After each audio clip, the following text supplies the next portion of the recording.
Hello, my name is Cabella Lowe and I am a member of the Physio First Education Subcommittee, and I had the pleasure of reviewing an article for In Touch magazine written by Professor Anna Campbell, MBE, who is the director of CanRehab Limited and the chair of the CanRehab Trust. So hello Anna, nice to meet you. Lovely to be here. Excellent. So I really enjoyed reading your article. I think it's so relevant to the Physio First membership and really inspirational in terms of the potential that there is for us to develop our skills and scope of practice. So first of all, I'm really interested in knowing what your journey is and how you came to be involved with cancer rehabilitation. Yeah, and it's an interesting one. A lot of people think my background is physiotherapy, but I'm actually a very basic lab scientist. I did my first degree in immunology, and that comes out in the article because I talk a lot about biomarkers, etc., and the influence of exercise and cancer. Then I did a PhD in biochemistry, and I went into the biotech industry. And you may or may not have heard of Dolly the sheep. Well, I worked for the company that made the very first cloned animal. So very interesting background. But what I did was I was always interested in physical activity and health. So I took time out and did a master's in sport and exercise science. And when I finished my master's, a friend of mine who was a nurse, and this is now 2000, so 22 years ago, she said to me, Anna, I tell all my patients when they're on chemotherapy for their cancer treatments, stay in bed, rest, do nothing. Is that the right thing to say? And I looked at the literature and there was virtually nothing there about that. So that set me on the path to looking at, let's explore what happens if you stay active when you've had a cancer diagnosis. And many papers forward, I realized that my friends, I think having been in the biotech industry, I thought I'm publishing all these papers, but nothing's been done. So I decided to take time out and I set up CanRehab Limited, which is the training company that provides the training to give everybody who is working with anybody with cancer, whether it's a fitness instructor, a nurse, a physiotherapist, a doctor, how to design and prepare and advise about exercise and cancer. And I also set up a program where there was a community-based program and then went back into academia. So all my colleagues call me Anna the Pracademic because I'm much more into let's get this into practice. That's amazing, because just by reading the article, I would never have guessed you weren't a clinician, a physio, because you come at it from such a practical perspective. Something that, you know, really all the science backs up the practice of what we're doing. I mean, it's really reassuring actually to know that you really understand the science behind all the practicality of it, so that, you know, we know that we're doing the right thing. So I think, from an evidence perspective, it's so important that whatever we say is evidence-based. And, you know, we can't, if you promise the world, you're going to get caught out. So you have to say, this is where the evidence is strongest, and this is where it's emerging, etc., etc.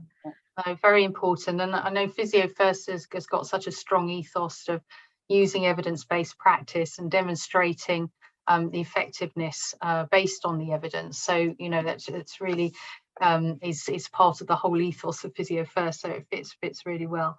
So in terms of opportunities then for Physio First members, so thinking about our membership, I mean, the majority of our members are probably musculoskeletal specialists, so, you know, treating backs and necks and joint problems, sports injuries and that sort of thing, and they may not have considered looking at cancer rehabilitation as a specialism or something that they should be focusing on. So where do you see the opportunities then for members in looking at this area? So I see it twofold, that even if they do not think they want to go down this specialism of cancer rehab, there is a very, very good chance that a lot of their clients will have had and be living with or beyond a cancer diagnosis. The stats show that 1 in 2 of us now will get cancer in our lifetime.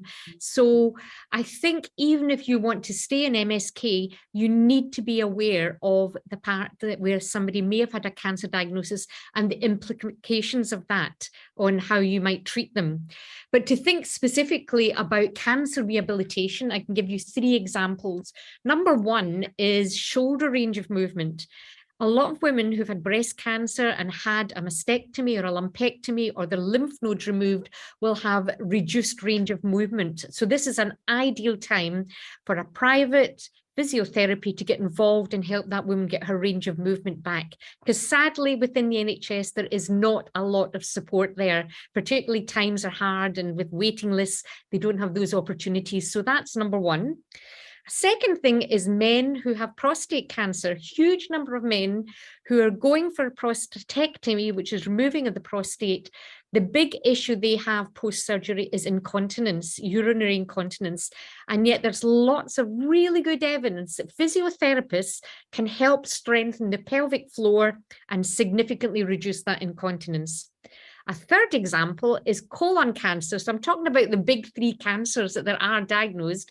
If you've had a colostomy and got a stoma, the pelvic floor and the abdominal muscles need to be strengthened, because if you don't strengthen them, people end up lifting wrongly and end up with hernias, etc. So there's three simple examples of people affected by cancer where physios within a private care setting could be really helping improve their quality of life.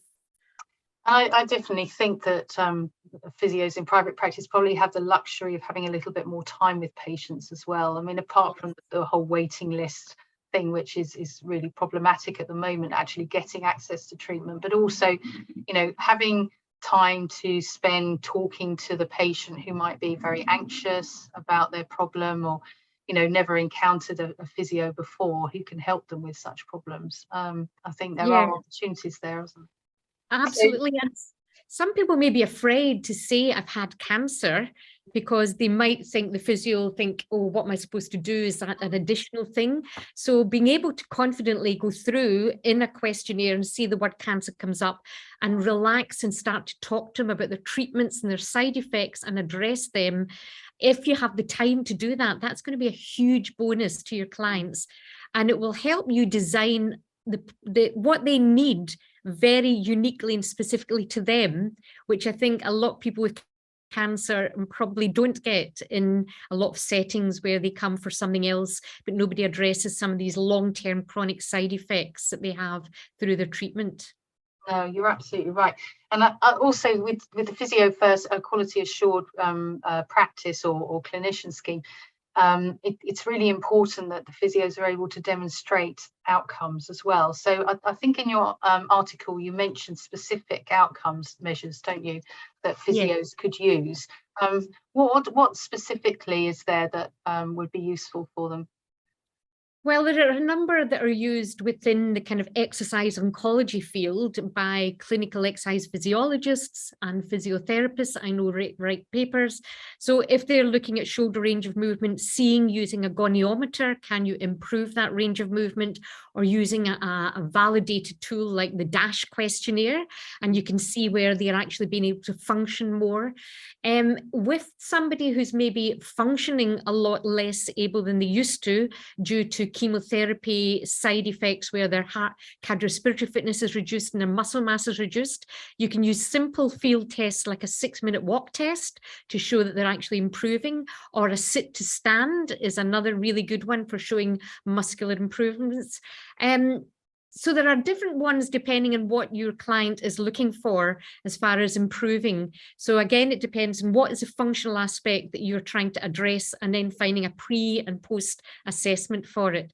And there are certainly lots of tools out there that we try to teach people within any of our courses that we run. And I think a lot of the membership will be familiar with a lot of those outcome measures anyway, so it's not too onerous really. The chances are they're probably used to collecting Absolutely. data for impact statistics. Just in terms of physios out there who probably haven't thought about this subject before, I can just imagine, and I know I probably would feel it, a bit apprehensive about taking on patients without really having the knowledge or the experience of working in an oncology type environment. Where do you think the potential skill set is lacking? I know that you run courses, don't you, as part of your organisation, and what sort of things do you help the physios with in terms of upskilling? Well, I think it's interesting because in the article, I got two people who were exactly like that, physiotherapists working in the private setting who were actually like that, afraid about what they could do and say with somebody with cancer. And after they learned a little bit through the CanRehab physio course, they realized they do have all the skills, all the tools. It really was just that lack of confidence, really, and knowing that, yes, it is okay when somebody's on chemo to actually do certain exercises. Yes, if somebody's got a stoma and a colostomy bag, you can still get them doing exercise. Yes, if somebody's got lymphedema, which is a big issue with a lot of women with breast cancer, as a physio, you can actually work to help them manage that functional deconditioning. So really, that's where I think, number one, it was a lack of confidence. Number two, maybe being able to realize a kind of risk stratification. And there are actually very, very few issues with cancer patients where I would say, right, they're at high risk. An example of one would be bone metastasis, where there's actually the cancer spread to the bones. And so there's a vulnerability about what you can do and move and pressurize in those instances. But there's a lot of other issues where physios may think, I'm not sure if I can work with this patient, where they actually really can. So I think it's more about giving them the confidence and the knowledge to ask the right questions and then work with them as they normally would. So I suppose you do some specific screening. I mean, obviously physios do quite a lot of red flag screening to exclude masqueraders and things like that as part of an MSK assessment. But if somebody came into you who's got a diagnosis of cancer or has been having treatment, then there's specific questions you probably want to ask them, wouldn't you? So yes, that's the sort of thing that you would educate physios on. You know, you need to make sure you ask this and that. And exactly. Yeah. I mean, I can tell you a nightmare story. And this is where somebody I knew who had gone to the physio, private physio, and basically she had a sore back. They didn't realize that she'd had breast cancer about 5 or 6 years ago. And so they assumed, because she did a lot of hill walking in sports, that they just needed to manipulate it. And in doing that, they broke a rib because she actually had bone metastasis that was not picked up by the physio or her GP. So there's a major thing where that can happen if there's no question asked. That's a real extreme. But in general, it's much more like if somebody comes and they've got lymphedema, which is much more common, being able to ask the right questions like, when did you get it? What surgery did you have? Did you have radiotherapy? Have you your scar tissue looked at? Have you got any instance of cording? All these words and things you might think, I'm not sure about them, but it's very easy to learn about it and then apply it in your normal screening and assessments and the questions you ask. And where do you get people attending from on your courses? I mean, is it all physios, or do you have other disciplines coming in as well? Well, it's interesting because the very first course we ran is a 6-day long course, and it was mostly fitness instructors who were personal trainers or worked in GP practice, but we had a lot of physiotherapists came along to that, and they felt there was some parts that they felt they already knew some of the principles about cancer, that they felt, well, that's not really relevant to me, but I'd really like to know much more about the exercise physiology component, how I can actually know what's happening when I exercise with a cancer patient, and then the assessments and risk stratifications, which a lot of the fitness instructors didn't want to know. So originally we had physios, fitness instructors, doctors, nurses, occupational therapists, but we decided to actually try and tease out, rather than that big 1-6 day, what is the main thing that we can offer to physiotherapists in a live, so it's not just recordings, it's you interacting, lots of case studies, lots of group work. So it's very much about learning as you go through the course, lots of assessments during it, but it's all live and interactive, and then an exam at the end, which again reiterates that you have learned what you hoped you'd learned, and then a revalidation every 3 years, which again, from a professional practice, has worked really well. So we've molded it, Cabella, to think, what would physiotherapists like as opposed to personal trainers? Yeah. And that's why we've kind of changed the course around a little bit. I think that's really reassuring, actually, that you have that structured format and that reassessment, and obviously really important for the physio CPD and demonstration of scope of practice, which gives a lot more reassurance, I think.